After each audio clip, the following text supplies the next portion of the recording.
Welcome to day 7. Thanks so much for joining us again. Really appreciate it. If you haven't been to the Lord in prayer, again, please pause and take a moment.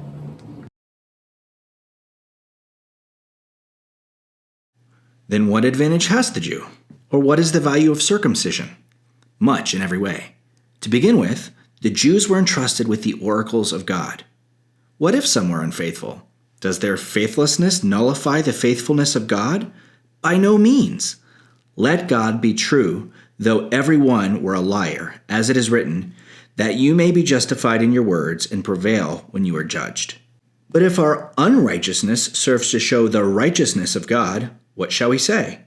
That God is unrighteous to inflict wrath on us? I speak in a human way. By no means. For then, how could God judge the world?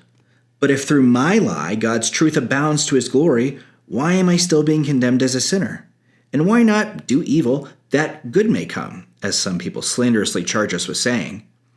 Their condemnation is just. Okay, let's break this down. Paul has just shown that the Holy Spirit's work in Gentiles makes them, in a sense, true Jews and the true circumcision. Paul now addresses the value of being a true ethnic Jew and being physically circumcised. He argues that ethnic Jews have many advantages.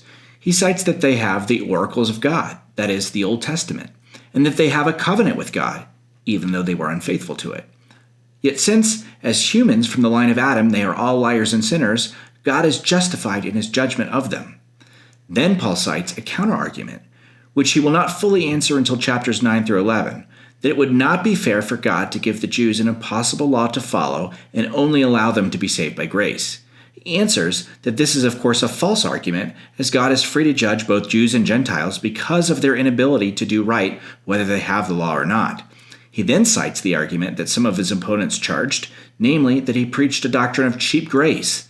They thought Paul taught that God receives more glory when Christians do evil and then are forgiven. In fact, Paul calls this slander and answers that God is indeed just in condemning people who sin, but does not respond in more detail until chapter 6.